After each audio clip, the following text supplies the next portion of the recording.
Most companies have a GTM strategy, but very few have a GTM that actually gets the money. If your go-to-market feels like a series of broken spreadsheets and missed targets, it's time for a system update. Welcome to GTM, get the money live. I'm Chris Ryan and I'm Lee Parillo, your hosts, and we're here to install the operating system for your revenue. We're moving past the theory and getting into the high-stakes execution of what it takes to scale in 2020 fast. Ladies and gentlemen, welcome out to GTM Live, another great episode. Thank you for joining us, first and foremost. Today, have a very, very special show. Very excited, all the way from Atlanta. Please welcome Matt Anthony. Matt, say hello. Hi, how's it going, Chris? Thanks for having me on. Thanks for coming. You want to tell the audience something about yourself? Obviously, we're both in the GTM world, hence why you're on the show. Yeah, absolutely. So I joined the GTM Partners program about 6 months ago, and that's when I met you. But prior to that, I had been doing building and running marketing at venture-backed startups, mainly in the cybersecurity world, for about 25 years. Companies like SecureWorks and PinDrop. And now I'm a fractional go-to-market advisor for really early stage B2B founders. Usually they're mostly in technical fields, so cybersecurity, AI infrastructure, those types of things. And usually the founders I work with have built something that is, technically deep and also reflects a deep expertise in the particular field that they're applying it to. And so their audience is technical. So it's technical to technical. And my job is helping them find and win their market. And then, like you said, I'm also a GTM partner and a GTM partners coach. I was about to say, you got promoted. I thought you've been in GTM well longer than 6 months, but you're already a coach and you're already training other GTM partners. So congratulations on that. So, all right. You got it down to the date. I'd been a fractional executive for about 3 years before that. So you're a pro at this point, being fractional. Yes. I'm excited to have you on the show. So because you work with early B2B at stage founders, you work with a lot of startups. Is that fair to say? Absolutely. There are a lot of challenges for startups. And I think a lot of the GTM community, like, for instance, I don't work with a ton of startups because I think, they're really hard to work with. But you've embraced this world and you see a lot of the startup problems. I'm very curious, which we'll talk about today, is how we connect GTM planning, engineering, the whole 9 yards to someone who's in a startup mentality that has to solve all the problems at once. So it'll be part of the conversation today. But when we were talking, you brought up a few instances. You said things like, well, founders know they need to get out of sales, and then they have a hard time letting go. And you also said that there's usually only one seller or very few sellers. And then once they get accustomed to a shorter sales cycle because they're the guy or gal doing it, when they're releasing it, it tends to be hard to get rid of that because maybe somebody new isn't as good or isn't as good of a subject matter expert. It's a big challenge for somebody who has been both the founder and creator and soul seller. And sometimes, you've got a technical founder and then a non-technical founder, and that's the salesperson. But nonetheless, they have held it all in their head, right? They have been the salesperson, they've been the marketer, they've been the product marketer, which is such a key function that almost never has a specific person running it in early stage companies.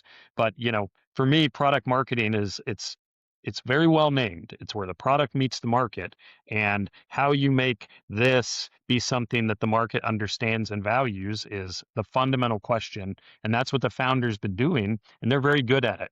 There's a term that gets thrown around called founder magic, and founder magic is the fact that it seems like founders have a higher close rate. They have a better conversion rate.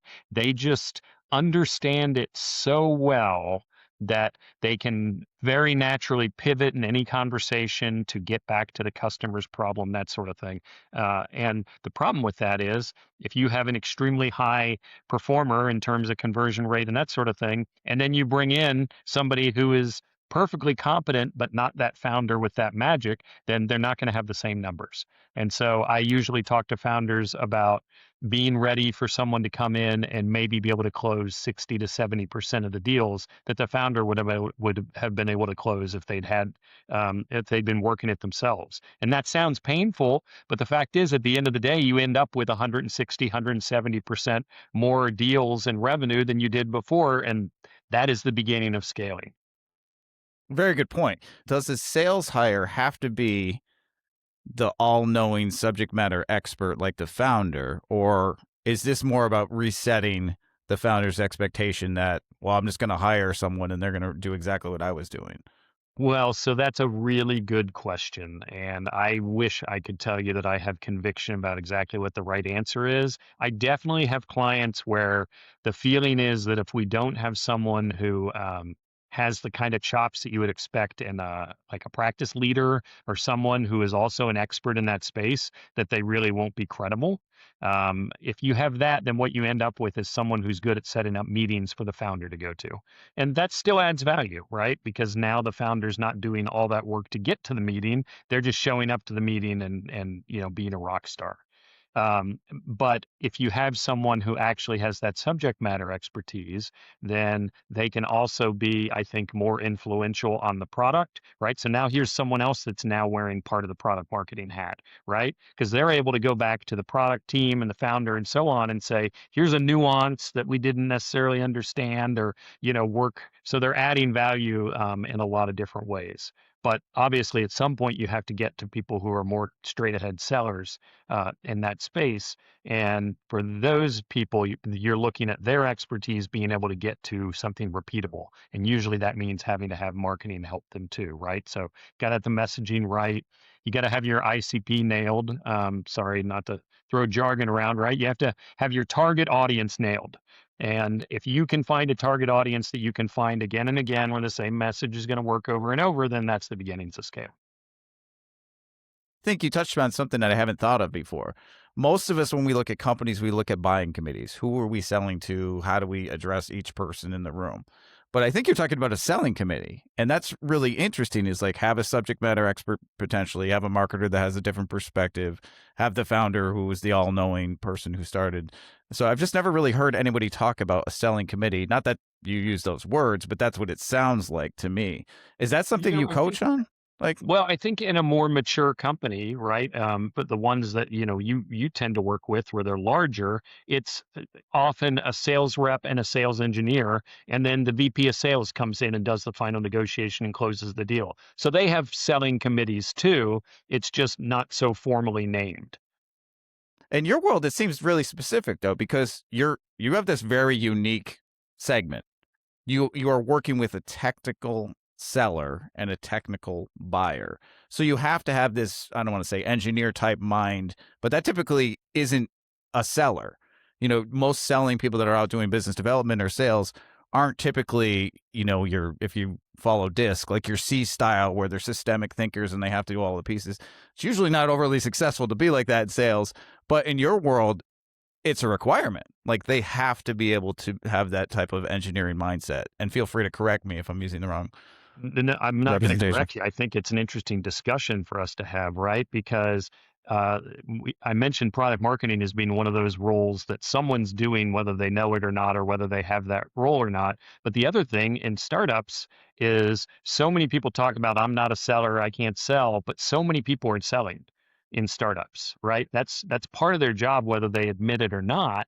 And so the founder's selling, and the someone who's more comfortable with code is always going to say, oh, I'm not comfortable selling. It's like, yeah, but when I sit you in front of that customer with that technical knowledge of that field and you start talking about your understanding of the field, you're selling because you're creating credibility and you're explaining how to solve problems that they think are relevant, right? So it's all a combination of making sure you've got somebody wearing that hat in the room, even if originally it's the founder and they're all wearing the same hat. And usually that's why it's so smooth for the founder, right? Because it's easy to make sure you've got kind of a coordinated message when it's all in one brain. And that's where the breakdown is, right? The lack of coordination, going from a founder to a new hire to someone else in the organization, because you're a startup and because you're somewhat of an early stage company, most of us at that stage haven't developed the processes and the system that's repeatable. And that's where you can come in and help, correct? Yeah, and I think a really key part of that, where I'm spending a good deal of effort these days, is actually putting together a playbook for that first sales hire. Because you see it again and again, right? They go hire that salesperson and they're really impressed because that person comes in with all these chops and all this information, but they don't know a thing about the product. And there are all these decisions that need to be made that have been made on the fly by the founder without them ever really even realizing they were doing it. And now you got to document it. Right? The founder can't wing the pricing in every single deal. The sales rep needs a set of rules so that they can say that. And the rules need to say things like, hey, within these parameters, you can quote it and you don't have to ask the founder for permission first.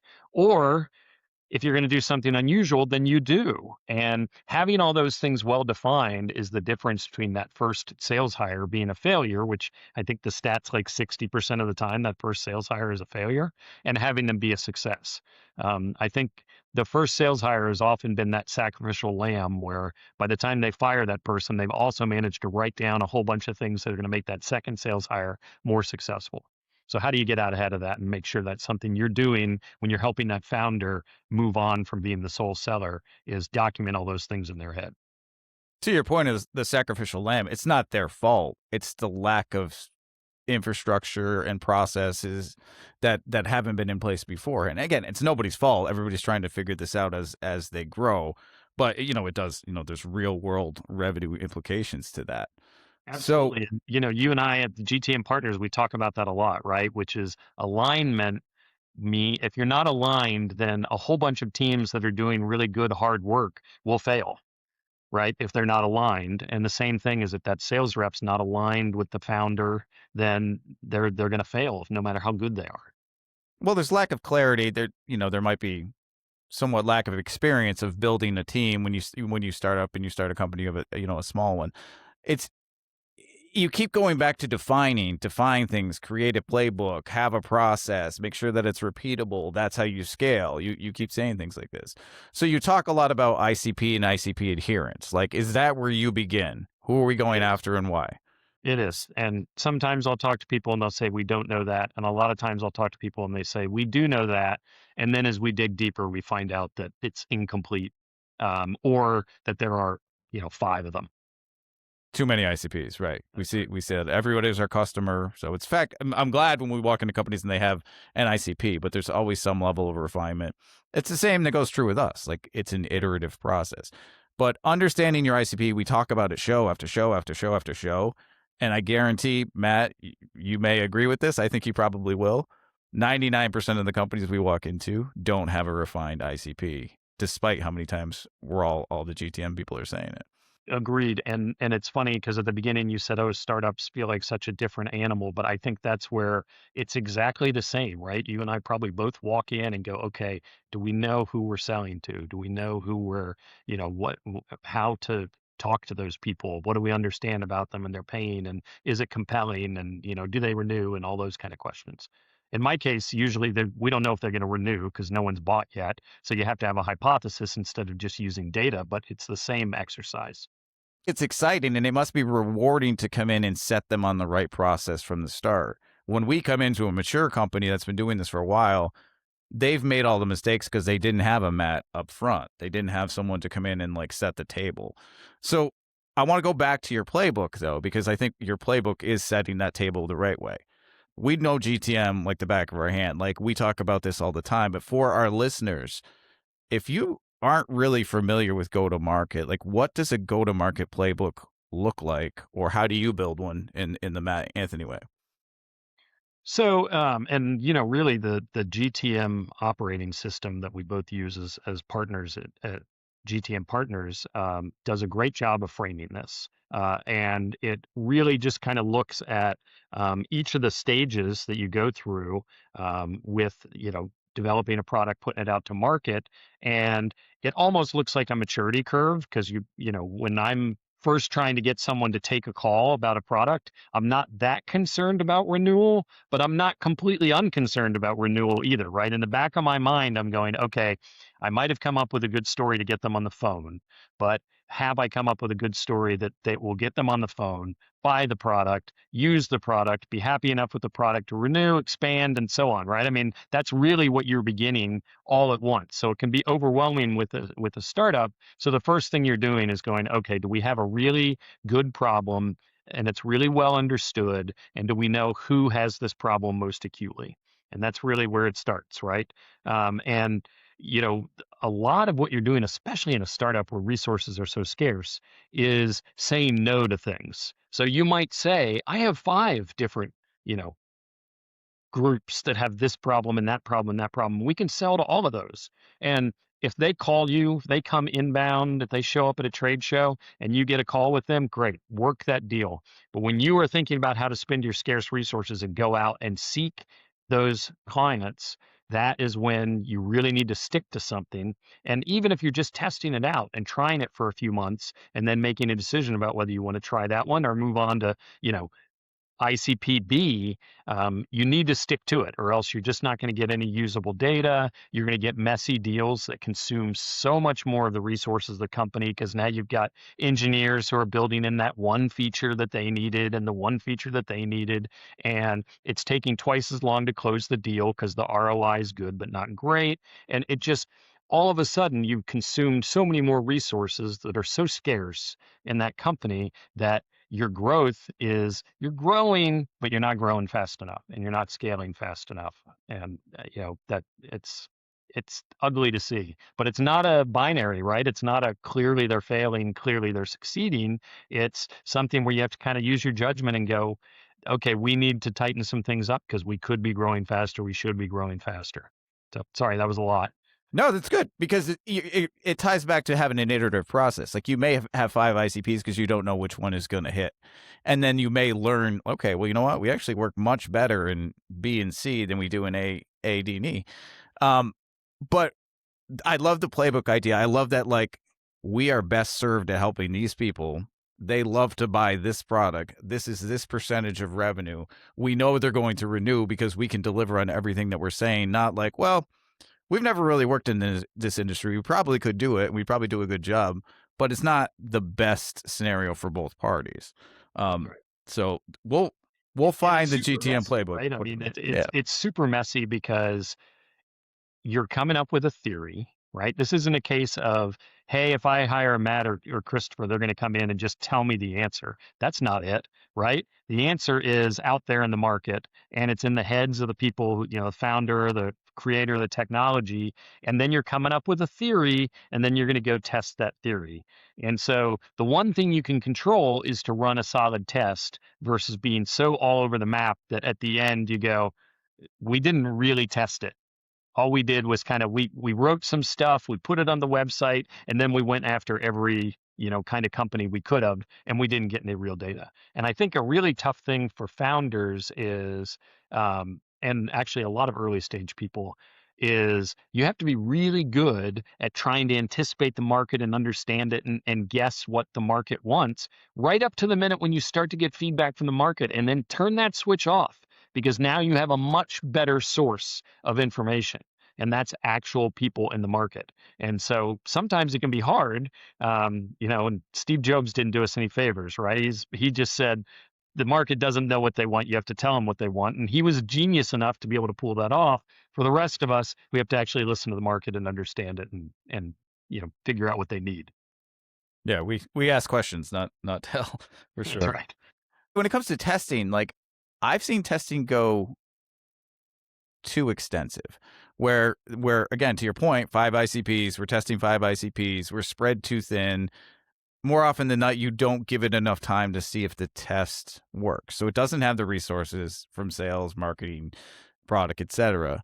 And but do you see that a lot where, like, they could have left something on the table because they didn't have enough time or enough resources? I probably just answered my own question, but Yeah, and discipline and a focus and alignment, right? Which is, you know, you have a meeting, you kind of talk about the 5 ICPs, and everybody walks out going, really, I think it's this ICP.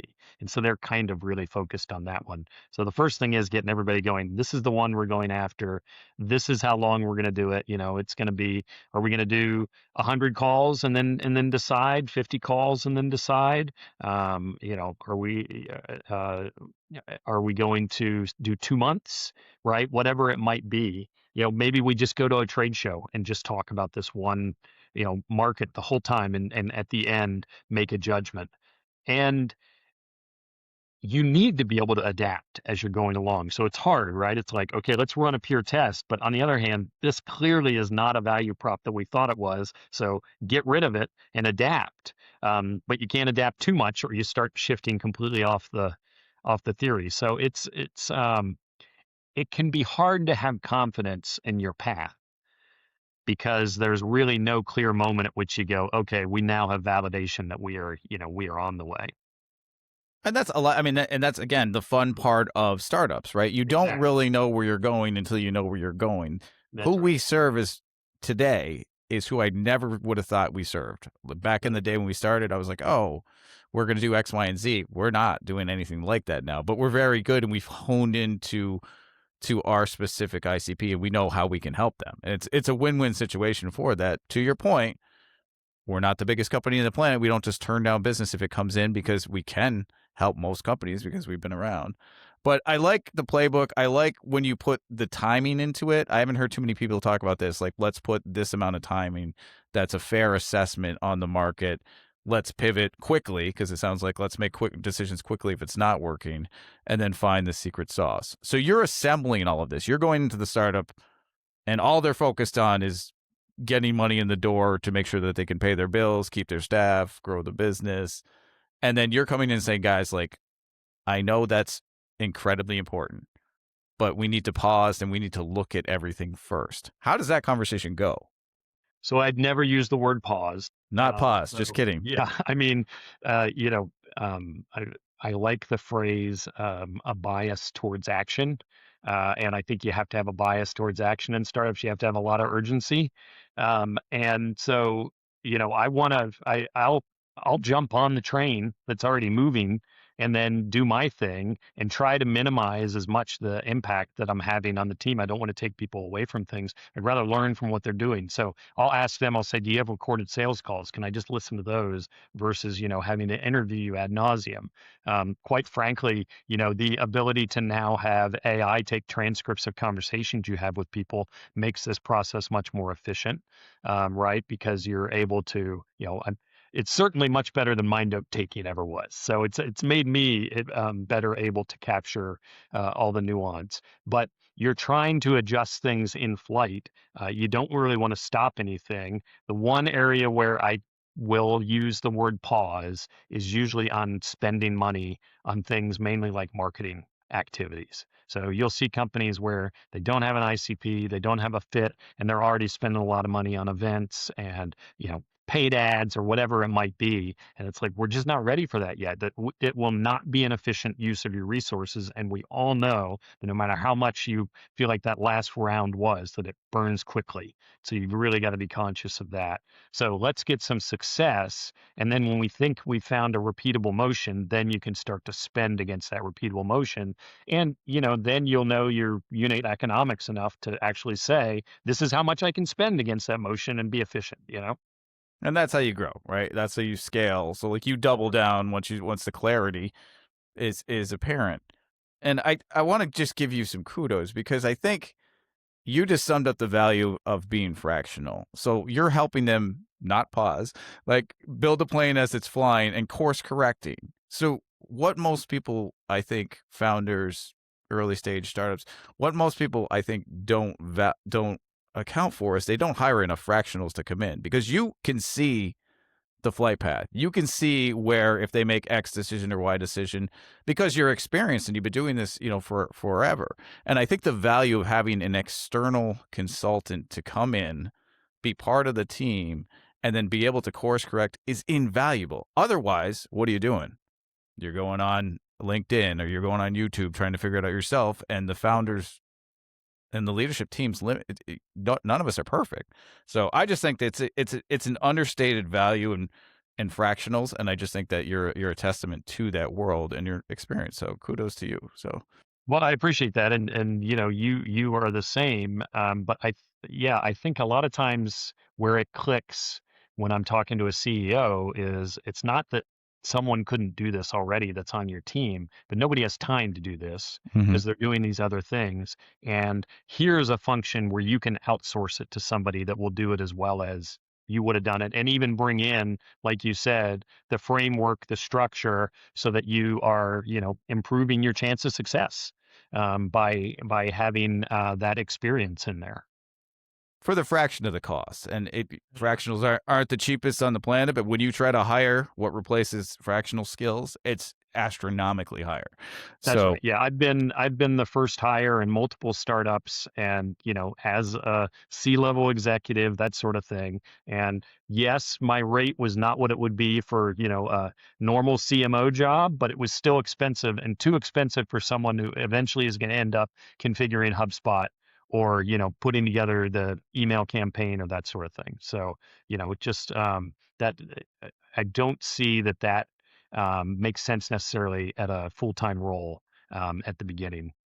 Or if you've got things like, an outside project like, hey, we're in flight, we're not quite sure that we're targeted well or structured well. We need to bring in someone from outside, fix that while we're flying, and then fly off, and we'll use those funds for something else once we fix that. I am such a fan of the plug and play model. Like that's how I built our agency. We have fractional agencies around us that all have different subject matter. And I'm just like, let's solve the problem. And we're not the best at what we do, or we're the best at what we do, but we're not the best at everything. So we bring in the people that complement our services. It's the same thing in your world. But I'll tell you what, it says a lot about founders and early stage companies that are bringing you in, that they have the wherewithal and the foresight to say, you know what, like let's bring in an expert, let's set the table right. I wish I did that when I started my business. I wish we had that level of expertise early on, as opposed to just, struggling and trying to figure things out, as we went. So anyway, kudos. So this is turning into like the Matt show, so we'll rename it for you. But Well, I mean, here's how we make it the Christopher show, right? The other thing that I like about the fractional model is I think I'm very good at getting us to that point where we say, okay, now let's go spend against that, let's go do that thing, and that's the point at which I say, let me introduce you to my fellow fractional Christopher, because he's going to do a great job of executing on all that stuff and scaling you up and running, demand generations and events and all that kind of stuff, all that executional stuff, and then the strategy that accompanies that phase. And I'm out at that point, right? My strength is in that earlier stage, and so again, the fractional model really makes sense there. I think. GTM in general, we're solving growth problems, and that's, in our opinion, probably the best way to solve them. So good conversation. If somebody's a founder of an early stage company, Matt, like what's one takeaway they could do today? Because this is, again, a lot of stuff. So what's one thing they could do today? So if somebody is a founder of an early stage company and they are thinking, and it's almost guaranteed they're thinking this because someone will have told them they need to think this, you know, you need to get out of selling, is they need to ask themselves a couple questions. So first is, do they really understand the problem set well enough? Because yes, they're selling, but they're also leading customer discovery by being the salesperson. And that customer discovery has to go until you have a pretty good conviction about what the pain points are and so on. And the founder needs to stick around through that, especially if they're a technical founder that's also working on the product and leading product development. They need to stay involved for that. So that's one reason why a founder might say, not so fast. I don't think it's quite time for me to not be doing that. That doesn't mean you can't also start to build the sales organization, but maybe we go back to that model we talked about earlier where the founder's not prospecting or doing cold calls anymore, but they are still involved in all those conversations. And then the other thing that I think is a challenge for founders is what we talked about in terms of being able to accept that probably no one is going to come in and really, at the beginning sell as well as you did. But that will change, right? And then you get into that mode where you'll look at some of your salespeople and be like, I can't believe what they're able to do. I mean, they're now they've learned enough about what you're doing and they're marrying it to their expertise and doing extraordinary things and leveraging all the things like the fact that 2 months ago your reputation was X, and because of a few things that happened, it's now Y, and that means that that account you've been targeting now has heard about you from someone else. They respond completely differently when they meet you or get your email or that sort of thing. And just being able to judge how that market's moving, is such a skill for those types of folks. So I think founders need to really question this assumption, hey, you need to get out of founder selling, because there are good reasons for that founder to be deeply involved in that, and they need to insist on it until they've satisfied those requirements. So bridge the gap. Yeah. Good point. Bridge the gap and have realistic expectations. And it's not going to be perfect, but take your time and have a bias towards action. So BTA, I'll borrow that from you. So good takeaways. Matt, we always have a mystery question. If you haven't tuned in before, we just tend to do a mystery question that's just kind of fun. You're a big runner, I'm noticing. And is that fair to say? Because I see your LinkedIn and you're in Chicago running and Yeah, I mean, you know how it is when you do something like that, right? I don't think of myself as a particularly accomplished runner, but probably some of the things I've done, other people would say, yeah, you're one of those crazy people. So yes. you're a much better runner than I am. I ran a 5K with my 2-year-old daughter a month ago, and she told me to run faster. So take that with a grain of salt. So anyway, you're a champ. We're going to go down this route. So obviously you know what runner's high is, right? You are struggling and all of a sudden you get this second win and you're just you're jazzed to just keep going. Yeah. So from the business perspective, there's a lot of founders highs, I think. And this is a more serious mystery question, I think, but you were very successful in your career previously. Why do you do what you do today? What made the jump that gave you a founder's high? What drives you on a day-to-day basis? What's your why? Because I'm very curious about you went from corporate America to running a startup and doing all these things on your own. So I think when you think about all the things we just talked about, I kind of listed to you the things that I think are a combination of things I really enjoy that give me a runner's high, a worker's high, you know, whatever that buzz is, um, and having the expertise to actually pull it off, right? So, I'm fortunate enough that I am able to make a living doing this particular niche part of all the things I've done in the past, and do it well and actually do it, with multiple companies at a time, which is really cool. Um, and I know that for a lot of people who do kind of contract or fractional work, that context switching is a challenge, and it happens to be something which I think I'm pretty good at. And actually, I even dig it, and the overlap helps. The cumulative effort there. So I actually, I don't have that many moments in my running career when I necessarily had the runner's high. And I probably would say that that just tells me that you're fueling wrongly or rightly. So I do a lot of really long distance stuff. And so how you fuel yourself during the day is pretty important to whether or not you're going to get through the day. And so, just things like controlling that input. But yeah, I mean, it's a rush to solve problems. It's a rush to see a team go, okay, that just helped us be better. Right. I had a client recently where we did, a big diagnostic.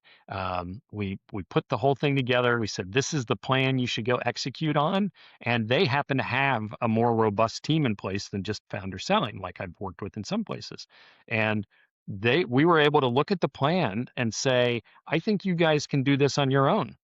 And they didn't need to hire me to come in and set up a bunch of things. They had the people, but they're running that plan right now, right? They're off running that plan. And that's incredibly gratifying to think that, that I helped that business that way. So I love startups. I love the disruptive nature of startups. I think it's good in all levels of our society. And so helping, those little guys take on the big guys or open up new markets and all of that is just great. It go-to-market 101, why anybody is in go-to-market. We're trying to help solve problems. And Yep. this show is all about solving revenue problems. It's revenue for good, revenue for growth. And I think you are a staple of that. And it's nice to see you speak with me on the podcast. It's nice to see you operate on a day-to-day level because it is chaos, and you do a good job at managing that chaos. And I think you're a testament to the industry. So thank you again for coming on the show. So anyway, I'll stop blowing you up here because No, keep going. I'm going to put love emojis all over here for a second. But where can people find you, Matt? So I, of course, I'm on LinkedIn, and you can find me at startgtm for go-to-market.com. So my company is called Start, and and you can email me at matt@startgtm.com. Okay, we'll put both of those on the screen. You have a pretty common first and last name like I do, so I'll make sure that we put your LinkedIn profile up there as well. Unless it's too complicated, then it'll be a QR code. But we will put it in the links. It's a simple one because my alter ego that I'm often known as, thanks to email addresses, is Manthony. Manthony. Manthony is in my LinkedIn, so you won't be able to miss it. Man, we should have led with that on the show. So, all right, Manthony. Well, thank you for joining the show. I appreciate you taking the time. Ladies and gentlemen, GTM Get the Money Live. Thank you again for joining. Matt Anthony. Thanks. It was a ton of fun. Good times, man. Thanks so much. Have a good one. We go